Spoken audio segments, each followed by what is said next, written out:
Hi friends, ഫിസിക്സിലെ magnetic effects of electric current എന്ന ചാപ്റ്ററാണ് നമ്മൾ ഡിസ്കസ് ചെയ്തുകൊണ്ടിരിക്കുന്നത്. ഈ ചാപ്റ്ററിലെ അവസാന ഭാഗത്താണ് നമ്മൾ ഇപ്പോൾ ഉള്ളത്. കഴിഞ്ഞ ക്ലാസ്സുകളിൽ നമ്മൾ ഒരു കോയിലിലൂടെ അല്ലെങ്കിൽ ഒരു കണ്ടക്ടറിലൂടെ കറണ്ട് പാസ് ചെയ്യുമ്പം അതിന് ചുറ്റും മാഗ്നറ്റിക് ഫീൽഡ് പ്രൊഡ്യൂസ് ചെയ്യുന്നുണ്ട് എന്ന് പഠിച്ചു. അതുപോലെ തന്നെ ആ മാഗ്നറ്റിക് ഫീൽഡിൻ്റെ ഡയറക്ഷൻ എങ്ങനെയാണ് കാണുന്നത് എന്നും നമ്മൾ മനസ്സിലാക്കി.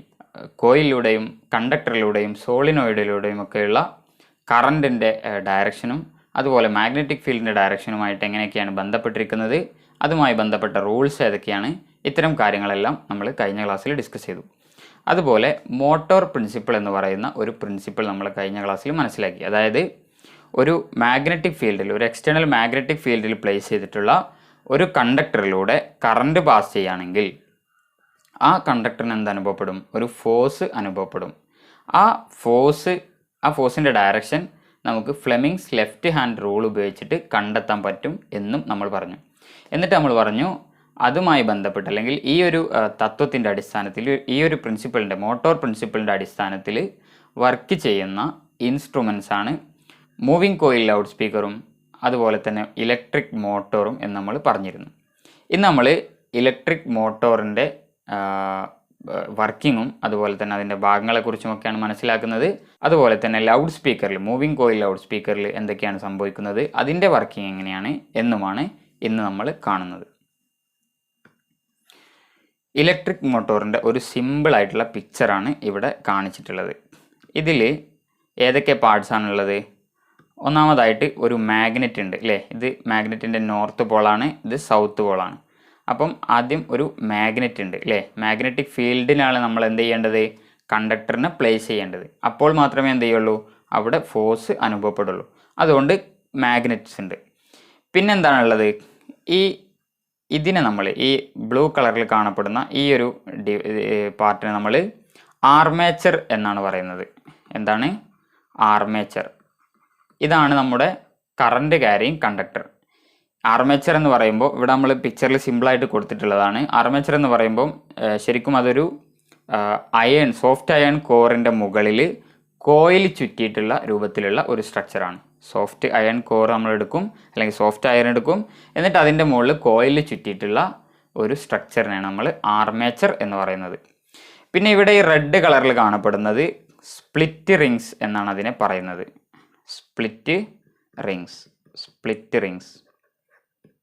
സ്പ്ലിറ്റ് റിങ്സിൻ്റെ ഫങ്ഷൻ എന്താണെന്ന് നമുക്ക് നോക്കാം.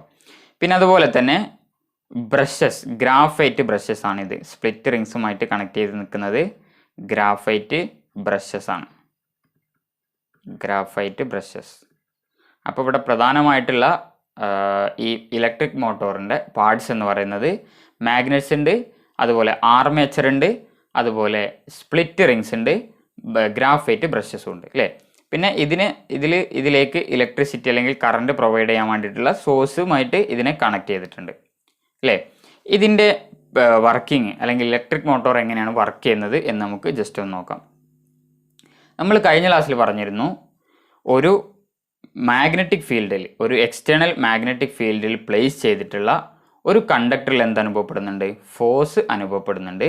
ആ ഫോഴ്സിൻ്റെ ഡയറക്ഷൻ കാണാൻ ഫ്ലെമിങ്സ് ലെഫ്റ്റ് ഹാൻഡ് റൂൾ ഉപയോഗിച്ചാൽ മതി എന്ന് പറഞ്ഞിരുന്നു.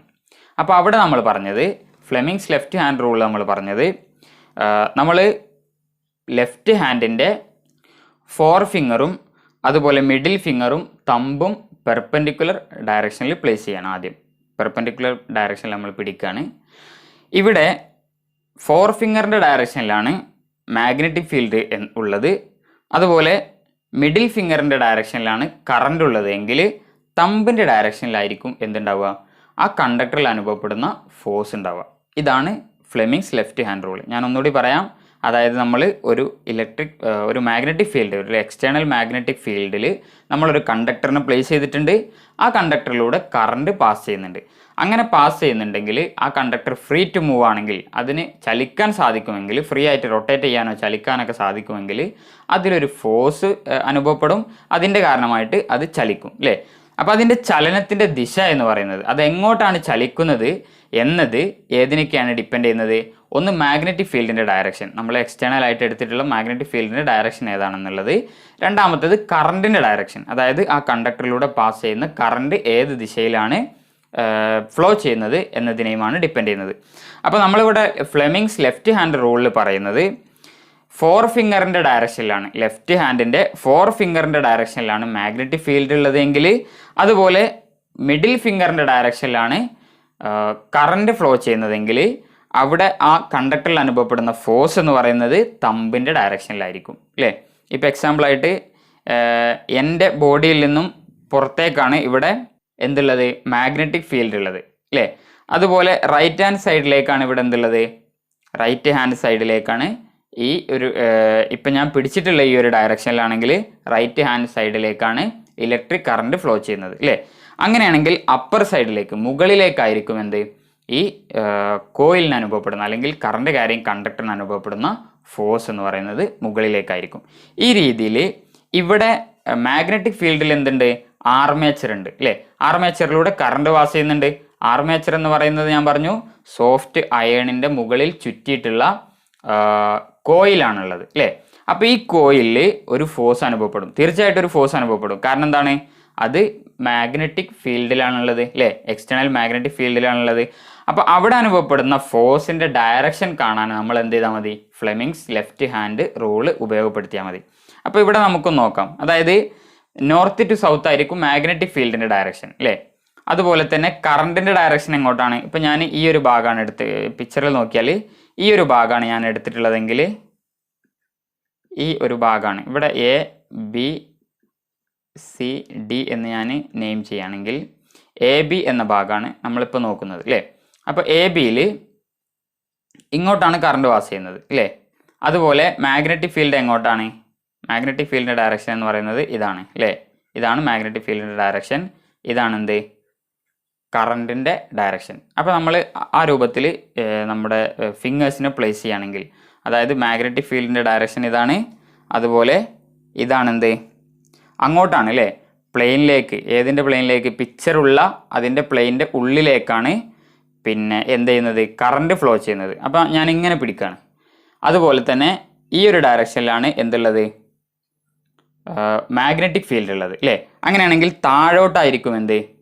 ഇതിൻ്റെ മൂവ്മെൻറ്റ്, അതായത് ആർമേച്ചറിൻ്റെ മൂവ്മെൻറ്റ് അല്ലെങ്കിൽ ആർമേച്ചറിൽ അനുഭവപ്പെടുന്ന ആർമേച്ചറിൻ്റെ എ ബി എന്ന ഭാഗത്ത് അനുഭവപ്പെടുന്ന ഫോഴ്സ് എന്ന് പറയുന്നത് താഴോട്ടായിരിക്കും. ഞാൻ ഒന്നുകൂടി പറയാം, അതായത് നമ്മൾ ആർമേച്ചറിൻ്റെ വലത് ഭാഗമാണ് എടുക്കുന്നത്, എ ബി എന്നുള്ള പാർട്ടാണ് നമ്മൾ എടുക്കുന്നത്. അവിടെ അനുഭവപ്പെടുന്ന ഫോഴ്സ് ആണ് നമ്മൾ കാണുന്നത്. അപ്പോൾ അവിടെ നമ്മൾ ഫ്ലെമിങ്സിൻ്റെ ലെഫ്റ്റ് ഹാൻഡ് റൂൾ അപ്ലൈ ചെയ്യുകയാണെങ്കിൽ നമുക്ക് ഈ രൂപത്തിൽ പിടിക്കാൻ പറ്റും നമ്മുടെ കൈ അല്ലേ. കാരണം എന്താണ്? കറണ്ട് ഉള്ളിലേക്കാണ് പോകുന്നത്, അതുപോലെ തന്നെ മാഗ്നറ്റിക് ഫീൽഡ് ഈ ഡയറക്ഷനിലാണ് അല്ലേ. അങ്ങനെയാണെങ്കിൽ അതിലനുഭവപ്പെടുന്ന ഫോഴ്സ് എന്തായിരിക്കും? താഴോട്ടായിരിക്കും. അപ്പോൾ ഈ ആർമേച്ചറിന് ഇങ്ങനെ ഒരു ഫോഴ്സ്, താഴോട്ട് ഒരു ഫോഴ്സാണ് അനുഭവപ്പെടുക അല്ലേ. ഇനി ഇവിടെയുള്ള കറണ്ടിൻ്റെ നേരെ ഓപ്പോസിറ്റാണ് ഈ ഭാഗത്ത്. ഈ ഭാഗത്ത് ഇങ്ങോട്ടാണുള്ളത് അല്ലേ, കറണ്ട് നേരെ ഓപ്പോസിറ്റാണ്. അതുകൊണ്ട് തന്നെ ഇവിടെ ഒരു അപ്വേർഡ് ഫോഴ്സാണ് ഇതിന് അനുഭവപ്പെടുക. അപ്പോൾ സി ഡി എന്നുള്ള ഭാഗത്ത് ഒരു മുകളിലേക്കൊരു ഫോഴ്സും, അതുപോലെ തന്നെ എ ബി എന്നുള്ള ഭാഗത്ത് താഴോട്ടൊരു ഫോഴ്സും. നമ്മൾ ഇങ്ങനെ സങ്കല്പിച്ച് നോക്കുക, നമുക്കൊരു ഷീറ്റ് ഉണ്ട് നമ്മുടെ കയ്യിൽ. ആ ഷീറ്റിൻ്റെ ഈ ഭാഗത്ത് ഞാൻ താഴോട്ട് അതിനെ പ്രസ് ചെയ്യാണ്, ഈ ഭാഗത്ത് എന്ത് ചെയ്യാണ്? മുകളിലോട്ടും പ്രസ് ചെയ്യാണ്. അങ്ങനെയാണെങ്കിൽ അതെന്താ ചെയ്യാം? റൊട്ടേറ്റ് ചെയ്യും അല്ലേ. ഇതുപോലെയാണ് മോട്ടോറിൽ ആർമേച്ചർ റൊട്ടേറ്റ് ചെയ്യുന്നത്. അതായത് എ ബി എന്ന ഭാഗത്ത് താഴോട്ടും അതുപോലെ തന്നെ സി ഡി എന്ന ഭാഗത്ത് മുകളിലോട്ടും ഫോഴ്സ് അനുഭവപ്പെടുമ്പോൾ ഈ ആർമേച്ചർ കോയിൽ റൊട്ടേറ്റ് ചെയ്യാണ് ചെയ്യുക. ഇനി എ ബി എന്ന ഭാഗം റൊട്ടേറ്റ് ചെയ്ത് കഴിഞ്ഞാൽ ഇവിടെ എത്തും അല്ലേ, അപ്പുറത്തെ ഭാഗത്തെത്തും. അതുപോലെ സി ഡി എന്ത് ചെയ്യും? റൊട്ടേറ്റ് ചെയ്തിട്ട് ഇപ്പുറത്തെ ഭാഗത്തേക്ക് എത്തും. ആ സമയത്ത് നമ്മൾ കറണ്ടിൻ്റെ ഡയറക്ഷൻ മാറ്റി കൊടുക്കുകയാണ് ചെയ്യുക.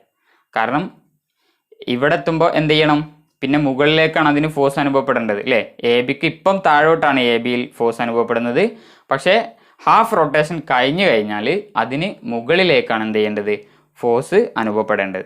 അതുകൊണ്ട് തന്നെ നമ്മൾ കറണ്ടിൻ്റെ ഡയറക്ഷൻ മാറ്റി കൊടുക്കുകയാണ് ചെയ്യുക. അതിനാണ് നമ്മളിവിടെ സ്പ്ലിറ്റ് റിങ്സ് ഉപയോഗിക്കുന്നത്. ഇത് നമ്മൾ സ്പ്ലിറ്റ് റിംഗ് കമ്മ്യൂട്ടേറ്റർ എന്ന് പറയുന്നു. അതായത് ഈ ബ്രഷും അതുപോലെ തന്നെ ഈ സ്പ്ലിറ്റ് റിങ്സും കൂടിയിട്ടുള്ള ഈ ഒരു സ്ട്രക്ചറിനെ സ്പ്ലിറ്റ് റിംഗ് കമ്മ്യൂട്ടേറ്റർ എന്നാണ് നമ്മൾ പറയുന്നത്. അതിൻ്റെ ജോലി എന്താണ്? ഓരോ ഹാഫ് റൊട്ടേഷൻ കഴിയുമ്പോഴും ഇവിടെയുള്ള ഇലക്ട്രിക് കറണ്ടിൻ്റെ ഡയറക്ഷൻ മാറ്റി കൊടുക്കാനാണ് ഇത് നമ്മൾ യൂസ് ചെയ്യുന്നത്. അപ്പോൾ ഇവിടെ എന്താണ് നടക്കുന്നത്? അതായത് ഒരു എക്സ്റ്റേണൽ ആയിട്ടുള്ള മാഗ്നറ്റിക് ഫീൽഡിൽ നമ്മളൊരു ആർമേച്ചർ കോയിൽ അല്ലെങ്കിൽ ഒരു ആർമേച്ചർ പ്ലേസ് ചെയ്തിട്ടുണ്ട്. ആർമേച്ചർ എന്ന് പറയുമ്പോൾ ഒരു സോഫ്റ്റ് അയൺ കോറിൻ്റെ മുകളിൽ കോയിൽ ചുറ്റിയിട്ടുള്ള ഒരു സ്ട്രക്ചറാണ്. അതിനാണ് നമ്മൾ ആർമേച്ചർ എന്ന് പറയുന്നത്. ഈ ആർമേച്ചറിൽ ഈ ഡയറക്ഷനിലാണ് AB എന്ന പാർട്ടുണ്ട്, അതുപോലെ CD എന്ന പാർട്ടുണ്ട് അല്ലേ. AB എന്ന പാർട്ടിൽ ഈ ഡയറക്ഷനിലാണ് കറണ്ട് ഫ്ലോ ചെയ്യുന്നത്, അതുപോലെ മാഗ്നറ്റിക് ഫീൽഡ് ഈ ഡയറക്ഷനിലാണ്. അതുകൊണ്ട് തന്നെ അതിന് താഴേക്ക് ഒരു ഫോഴ്സ് അനുഭവപ്പെടും അല്ലേ, താഴേക്കൊരു ഫോഴ്സ് അനുഭവപ്പെടും. ഇനി CD എന്ന ഭാഗത്താണെങ്കിൽ CD എന്ന ഭാഗത്ത് ഈ ഡയറക്ഷനിലാണ് എന്തുള്ളത്? കറണ്ട് ഉള്ളത്. അതുപോലെ തന്നെ മാഗ്നറ്റിക് ഫീൽഡ് ഉള്ളത് ഈ ഡയറക്ഷനിലാണ്. അതുകൊണ്ട് തന്നെ അതിനൊരു അപ്വേർഡ് ഫോഴ്സും അനുഭവപ്പെടും. ഇങ്ങനെ രണ്ട് ഫോഴ്സ് രണ്ട് ഭാഗത്തും അനുഭവപ്പെടുന്നത് കൊണ്ട് ഇതെന്ത് ചെയ്യും? റൊട്ടേറ്റ് ചെയ്യാൻ തുടങ്ങും. അങ്ങനെ റൊട്ടേറ്റ് ചെയ്യുമ്പം പിന്നീട് എന്ത് ചെയ്യും? AB എന്ന പാർട്ട് ഇടത് ഭാഗത്തും അതുപോലെ CD എന്ന പാർട്ട് വലത് ഭാഗത്തെത്തും അല്ലേ. ആ സമയത്ത് നമ്മൾ കറണ്ടിൻ്റെ ഡയറക്ഷൻ മാറ്റി കൊടുക്കും. എന്നിട്ട് എന്ത് ചെയ്യും? അതിൻ്റെ കണ്ടിന്യൂസ് റൊട്ടേഷൻ സാധ്യമാക്കും. ഇത് സാധ്യമാക്കാൻ നമ്മൾ ഉപയോഗിക്കുന്നത് സ്പ്ലിറ്റ് റിങ്സ് ആണ്. സ്പ്ലിറ്റ് റിങ് കമ്മ്യൂട്ടേറ്റർ എന്നാണ് നമ്മൾ അതിനെ വിളിക്കുന്നത്. ബ്രഷും അതുപോലെ തന്നെ, അതായത് ഗ്രാഫൈറ്റ് ബ്രഷും അതുപോലെ തന്നെ സ്പ്ലിറ്റ് റിങ്ങും കൂടിയിട്ടുള്ള ഈ ഒരു സ്ട്രക്ചർ നമ്മൾ സ്പ്ലിറ്റ് റിങ് കമ്മ്യൂട്ടേറ്റർ എന്നാണ് വിളിക്കുന്നത്. ഇനി ആർമേച്ചർ എന്ന് പറഞ്ഞാൽ എന്താണ്? It is the metallic coil wound round a soft iron core so that it is free to rotate അല്ലേ. ഇവിടെ നമ്മൾ ഉപയോഗിച്ചിട്ടുള്ളത് ആർമേച്ചർ ആണ്. ആർമേച്ചർ എന്ന് പറഞ്ഞാൽ എന്താണ്? ആർമേച്ചർ എന്ന് പറഞ്ഞാൽ നമ്മൾ മനസ്സിലാക്കി ഓൾറെഡി. അതായത് ഒരു സോഫ്റ്റ് അയണിൻ്റെ മുകളിൽ കോയിൽ വൂണ്ട് ചെയ്തിട്ടുള്ള സ്ട്രക്ചറിനെയാണ് നമ്മൾ ആർമേച്ചർ എന്ന് പറയുന്നത് അല്ലേ. അതുപോലെ തന്നെ സ്പ്ലിറ്റ് റിംഗ് കമ്മ്യൂട്ടേറ്റർ എന്ന് പറഞ്ഞാൽ എന്താണ്? If the rotation of the armature is to be sustained the direction of current through the armature should continuously keep on changing. അതായത് റൊട്ടേഷൻ ഇങ്ങനെ നിലനിർത്തണമെങ്കിൽ, കണ്ടിന്യൂസ് ആയിട്ട് നിലനിർത്തണമെങ്കിൽ ആർമേച്ചറിലൂടെയുള്ള കറണ്ടിൻ്റെ ഡയറക്ഷൻ എന്ത് ചെയ്യണം? നമ്മൾ ചേഞ്ച് ചെയ്യണം. The split rings help to change the direction of current through the coil after every half rotation. ഓരോ half rotation കഴിയുമ്പോഴും കറണ്ടിൻ്റെ ഡയറക്ഷൻ മാറ്റാൻ ഹെൽപ്പ് ചെയ്യുന്നത് ആരാണ്? സ്പ്ലിറ്റ് റിങ്സ് ആണ്. Hence it is also called split ring commutator. Split ring commutator എന്ന് നമ്മൾ വിളിക്കുന്നത് എന്തുകൊണ്ടാണ്? ഈ കറണ്ടിൻ്റെ ഡയറക്ഷൻ മാറ്റാൻ അത് നമ്മെ ഹെൽപ്പ് ചെയ്യുന്നത് കൊണ്ടാണ്. ഇനി നമുക്ക് അടുത്ത ഒരു ഡിവൈസാണ് മൂവിങ് കോയിൽ ലൗഡ് സ്പീക്കർ എന്ന് പറയുന്നത് അല്ലേ. നമ്മൾ ശബ്ദം ഉച്ചത്തിൽ കേൾക്കാൻ വേണ്ടിയിട്ട് ഉപയോഗിക്കുന്നതാണ് മൂവിങ് കോയിൽ ലൗഡ് സ്പീക്കർ. ഇതിൻ്റെ പാർട്സ് ഏതൊക്കെയാണെന്ന് ആദ്യം നമുക്കൊന്ന് നോക്കാം. ഒന്നാമതായിട്ട് സോഫ്റ്റ് അയൺ ഷീൽഡ് ഉണ്ട് അല്ലേ. നമ്മൾ കണ്ടിട്ടുണ്ടാവും സ്പീക്കറൊക്കെ, നമ്മൾ ബോക്സിൻ്റെ ഉള്ളിലുള്ള സ്പീക്കറൊക്കെ എടുത്ത് നോക്കുകയാണെങ്കിൽ അതിൻ്റെ പുറത്തൊരു അയേണിൻ്റെ ഷീൽഡിങ് ഉണ്ടാവും അല്ലേ. അതാണ് ഒന്നാമത്തത്. പിന്നെ ഒരു ഡയഫ്രം ഉണ്ട്, അതുപോലെ ഒരു വോയിസ് കോയിൽ ഉണ്ട്, സോഫ്റ്റ് അയൺ കോർ ഉണ്ട്, കണക്റ്റിംഗ് വയേഴ്സ് ഉണ്ട്, ഫീൽഡ് മാഗ്നറ്റും ഉണ്ട് അല്ലേ. ഇവിടെ എന്താണ് സംഭവിക്കുന്നത്? അതായത് ഇവിടെയും സെയിം പ്രിൻസിപ്പിൾ തന്നെയാണ്. ഒരു ഇലക്ട്രിക് എക്സ്റ്റേണൽ മാഗ്നറ്റിക് ഫീൽഡിൽ പ്ലേസ് ചെയ്തിട്ടുള്ള ഒരു കോയിൽ ഫോഴ്സ് അനുഭവപ്പെടുന്നുണ്ട് എന്നുള്ള ആ ഒരു തിയറി തന്നെയാണ്, അല്ലെങ്കിൽ ആ ഒരു പ്രിൻസിപ്പിൾ തന്നെയാണ് ഇവിടെയും യൂസ് ചെയ്യുന്നത്. ഇതെങ്ങനെയാണ് വർക്ക് ചെയ്യുന്നത് എന്ന് നമുക്ക് നോക്കാം. അതായത് ഈ ഒരു കോയിലിലേക്ക്, വോയിസ് കോയിൽ എന്ന് പറയുന്ന ഈ ഒരു കോയിലിലേക്ക് നമ്മൾ മൈക്ക് യൂസ് ചെയ്യും അല്ലേ. മൈക്രോഫോൺ യൂസ് ചെയ്തിട്ട് അതിൽ നിന്നുള്ള ഇലക്ട്രിക് സിഗ്നൽസ് ആണ് എങ്ങോട്ട് എത്തുക? സ്പീക്കറിലേക്ക് എത്തുക. അപ്പോൾ ഈ മൈക്രോഫോണ് ഈ ഇലക്ട്രിക് സിഗ്നൽസിനെ ആംപ്ലിഫയർ ഉപയോഗിച്ചിട്ട് നമ്മൾ അതിനാദ്യം ആംപ്ലിഫൈ ചെയ്യിക്കും. എന്നിട്ട് ആംപ്ലിഫൈ ചെയ്തിട്ടുള്ള, അതായത് സ്ട്രെങ്തൻ ചെയ്തിട്ടുള്ള, മോഡിഫൈ ചെയ്തിട്ടുള്ള, സ്ട്രെങ്തൻ ചെയ്തിട്ടുള്ള ഈ ഒരു ഇലക്ട്രിക് സിഗ്നലാണ് നമ്മുടെ ലൗഡ് സ്പീക്കറിലേക്ക് എത്തുക. ലൗഡ് സ്പീക്കറിലേക്ക് എത്തുമ്പം അതിൻ്റെ വോയിസ് കോയിൽ എന്ത് ചെയ്യും? വോയിസ് കോയിൽ വൈബ്രേറ്റ് ചെയ്യും. വോയിസ് കോയിൽ വൈബ്രേറ്റ് ചെയ്യും. കാരണം എന്താണ്? അത് മൂവ് ചെയ്യും അല്ലേ. കാരണം എന്താണ്? അത് ഒരു എക്സ്റ്റേണൽ മാഗ്നറ്റിക് ഫീൽഡിലാണുള്ളത്. അപ്പോൾ സ്വിച്ച് ഓൺ ചെയ്യുമ്പം അല്ലെങ്കിൽ കറണ്ട് പാസ് ചെയ്യുമ്പം അത് വൈബ്രേറ്റ് ചെയ്യും. അത് വൈബ്രേറ്റ് ചെയ്യുന്നതിനനുസരിച്ച് എന്ത് ചെയ്യും? ഡയഫ്രം അതുമായിട്ട് കണക്റ്റഡ് ആണ്. അപ്പോൾ ഡയഫ്രം വൈബ്രേറ്റ് ചെയ്യും. ഇതിൻ്റെ വൈബ്രേഷൻ എന്ന് പറയുന്നത് മൈക്രോഫോണിൽ നിന്നും വരുന്ന സിഗ്നൽസിനനുസരിച്ചിട്ടായിരിക്കും. അപ്പം ആ ഒരു മൈക്രോഫോണിൽ നിന്നും വരുന്ന ആംപ്ലിഫൈഡ് സിഗ്നൽസ് ഏത് രൂപത്തിലാണോ വരുന്നത് ആ രൂപത്തിലായിരിക്കും ഇതിൻ്റെ വൈബ്രേഷൻ ഉണ്ടാവുക. പിന്നെ ഡയഫ്രം പുറത്തുള്ള പേപ്പർ കോൺസുമായിട്ട് കണക്റ്റഡ് ആയിരിക്കും. അപ്പോൾ നമുക്ക് പുറത്തേക്ക് നല്ല ഉച്ചത്തിലുള്ള സൗണ്ട് ഇതുവഴി കേൾക്കാൻ പറ്റും. അപ്പോൾ ഈ മൂവിങ് കോയിൽ ലൗഡ് സ്പീക്കറിൻ്റെ പ്രവർത്തനവും മോട്ടോർ പ്രിൻസിപ്പിളുമായിട്ട് ബന്ധപ്പെട്ടുള്ളതാണ്. അതായത് ഇവിടെയുള്ള അടിസ്ഥാനപരമായ തത്വം എന്ന് പറയുന്നത് മാഗ്നറ്റിക് ഫീൽഡിൽ, എക്സ്റ്റേണൽ മാഗ്നറ്റിക് ഫീൽഡിൽ പ്ലേസ് ചെയ്തിട്ടുള്ള വോയിസ് കോയിൽ ഇവിടെ വൈബ്രേറ്റ് ചെയ്യുന്നത് കൊണ്ടാണ് എന്ത് ചെയ്യുന്നത്, അത് ഡയഫ്രത്തിലേക്ക് എടുത്തിട്ട് പിന്നീടാണ് നമ്മൾ ആ സൗണ്ട് പുറത്തേക്ക് കേൾക്കുന്നത്. അപ്പം മൂവിങ് കോയിൽ ലൗഡ് സ്പീക്കറിലും നമ്മൾ യൂസ് ചെയ്യുന്നത് മോട്ടോർ പ്രിൻസിപ്പിൾ തന്നെയാണ്. The electric pulses from a microphone are strengthened using an amplifier. ആദ്യം നമ്മൾ മൈക്രോഫോണിൽ നിന്നുള്ള, അതായത് മൈക്കിൽ നിന്നുള്ള സൗണ്ട് എന്ത് ചെയ്യും, മൈക്കിൽ നിന്നുള്ള സൗണ്ട് ആംപ്ലിഫയറിലേക്ക് കൊടുക്കും അല്ലേ. എന്നിട്ട് ആംപ്ലിഫയർ അതിനെ ആംപ്ലിഫൈ ചെയ്യിച്ചിട്ടാണ് എന്ത് ചെയ്യുക, അതിനെ നമ്മുടെ ലൗഡ് സ്പീക്കറിലേക്ക് കൊടുക്കുക അല്ലേ. The electric pulses from a microphone are strengthened using an amplifier. ആദ്യം ആംപ്ലിഫയർ ഉപയോഗിച്ചിട്ട് സ്ട്രെങ്തൻ ചെയ്യും. And send through the voice coil of A loud speaker. എന്നിട്ട് വോയിസ് കോയിലിലേക്കാണ് ആദ്യം കൊടുക്കുക. The voice coil, which is placed in the magnetic field, moves to and fro rapidly in accordance with electrical pulses. Two and fro എന്ന് പറഞ്ഞാൽ മുന്നോട്ടും ബാക്കോട്ടും എന്നൊക്കെയാണ് അർത്ഥം. അങ്ങോട്ടും ഇങ്ങോട്ടും എന്നൊക്കെയുള്ള ആ ഒരു അർത്ഥത്തിലാണ് ടു ആൻഡ് ഫ്രോ എന്നുള്ളത് നമ്മൾ ഉപയോഗിക്കുന്നത്. അതായത് ഈ ആംപ്ലിഫൈഡ് ആയിട്ടുള്ള ആംപ്ലിഫയറിൽ നിന്നുള്ള സിഗ്നൽസ് വോയിസ് കോയിലേക്കാണ് വരിക. വോയിസ് കോയിൽ അതിനനുസരിച്ച് എന്ത് ചെയ്യും, വൈബ്രേറ്റ് ചെയ്യും. These movements make the diaphragm vibrate.